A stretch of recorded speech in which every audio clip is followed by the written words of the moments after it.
one thing was for sure. They both believe Sparks to be a total tool.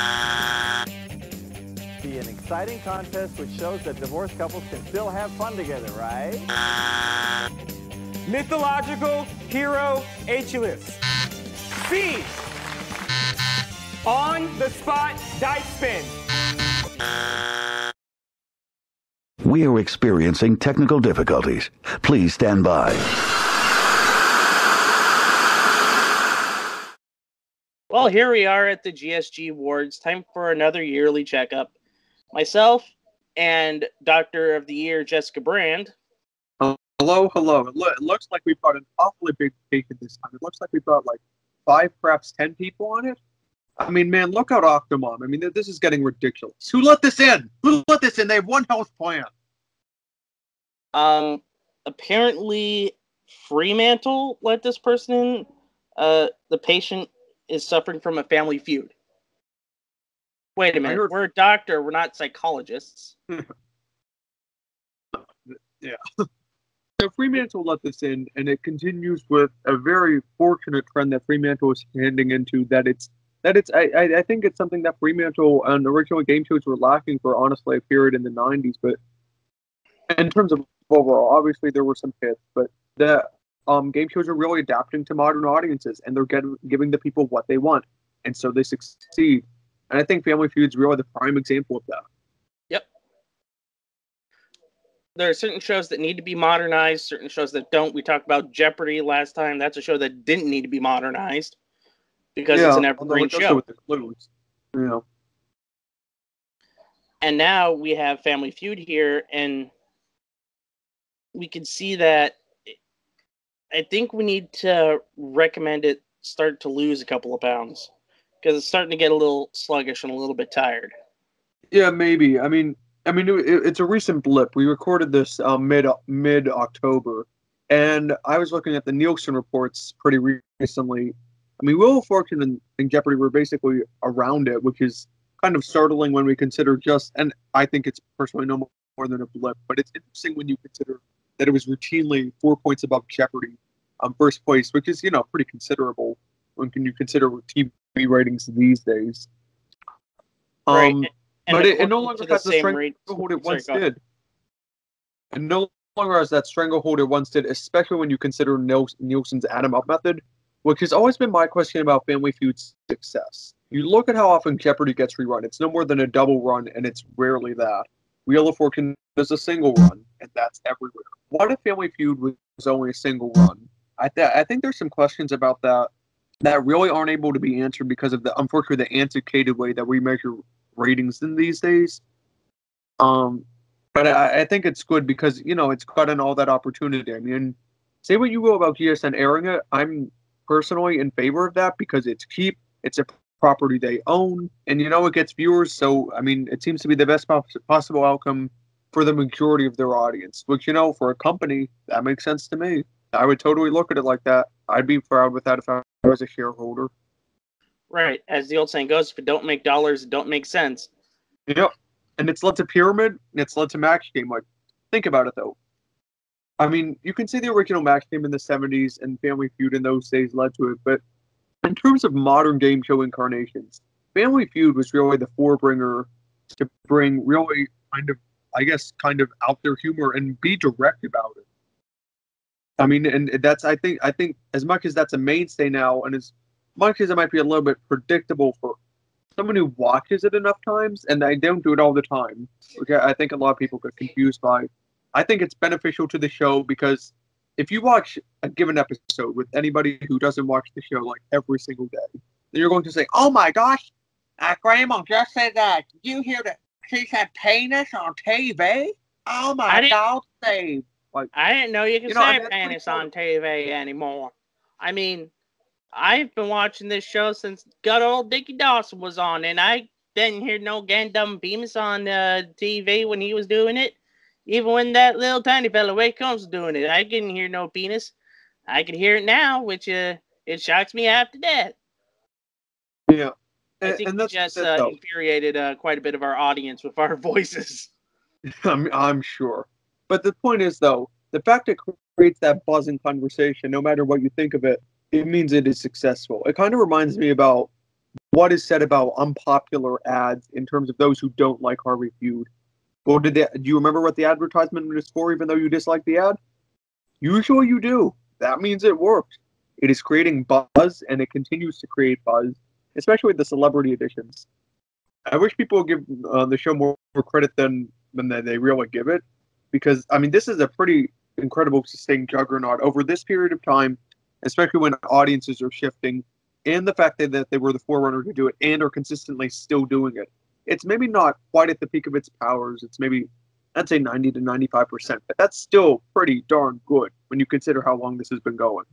The sheen has worn off, but it could also be due to overexposure, not of the show, but of the host. Possibly.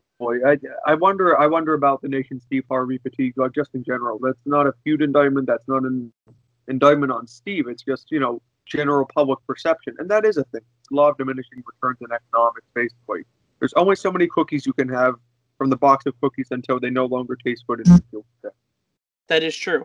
And, however, the good news for that fatigue is that it's going to go away because Steve lost his nationwide talk show, the TV show, and he's being replaced by Kelly Clarkson, I think. I believe that's correct. But I mean, the less projects you have to do, especially for someone who's as high profile as Steve, is that it means, especially in light of the fact that how much the show shifts itself to his needs, that he's going to be able to devote himself to it. So you talk about the contract talks, maybe a little bit with Steve, but those should be a no-brainer from everybody's perspective. I don't know anybody who would say no outside of people who say that they don't like Harvey as host, but they have nothing to do with the negotiation, so it doesn't matter. Right, and those people are way in the minority now.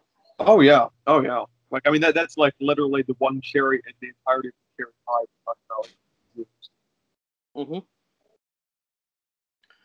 Okay. Once again for Feud, just another clean bill of health, both on primetime, nighttime, and daytime. By the way, I just got this report. We talked about the ratings. We have the results. Oh yeah. This is from last week, right? Yeah, Kavanaugh-itis. Yeah, I mean, that's the other thing too about ratings. Right, because Wheel and Jeopardy are locked into prime access hours. Feud is not. Yeah, Feud has that great stretchability. I mean, the thing is so flexible, it could be in the dang circus. We should call it Mr. Fantastic. So, any final thoughts on Feud, Jessica?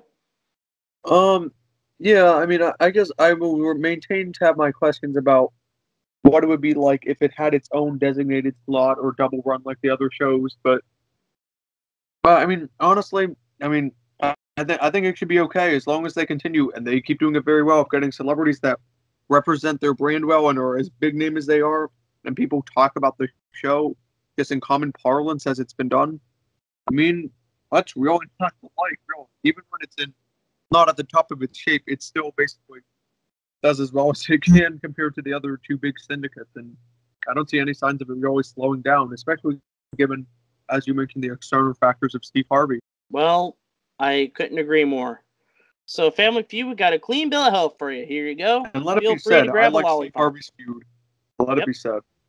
Yes, Steve Harvey's Feud is great and may continue to go on as far as he wants. And if he goes beyond 2020, he breaks Dawson's record. So if he does the 2021 season, he breaks Dawson's longevity record. That's incredible. No, one thing I would fix, and it's very minor, and it's something I liked about the Louis Anderson. I don't know if any other one did it. Is that I like that they did a Tournament of Champions with families, and Tournament of Champions are always fun. It wouldn't even have to be for just even really all that big of a prize. It'd just be nice to see that again. It wouldn't take much. Right. Harvey did that before because they had the big money tournament that he did with Publishers Clearinghouse. I think it was like season 4, I think. Yes, that's how far back we go.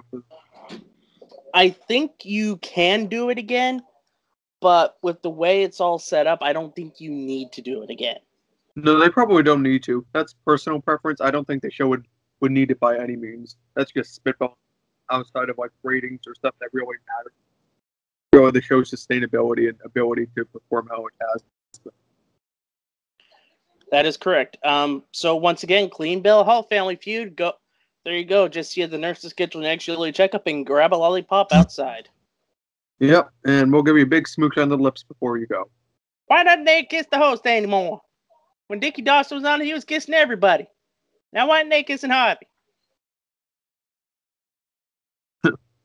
I mean, I mean that's always the thing that's always fascinating me about parts of the fandom. Certainly that they don't like Steve Harvey. I mean I won't judge that by itself, but there's no issue with Steve Harvey. I mean with Richard Dawson kissing people on the lips like it's a Renaissance fair. Like come on. Anyway, that's gonna wrap it up for this edition of the GSG Ward. I'd like to thank all of you for watching. Any parting thoughts, Jessica? Not currently. I'm just hoping that we can continue to see really the revitalization of the American game show the past few years. Like overall, we have had some absolute winners. I mean, not all of them can be, but I mean, who would have guessed this just 10 years ago that we can have this number of shows to talk about, not just as passing shows or shows that have seen their glory days, but as dominant forces within the industry, not just within game shows, but television as a medium itself. True. All right. We'll see you next time. Until then, say it with me, Jess. Bye-bye. Bye.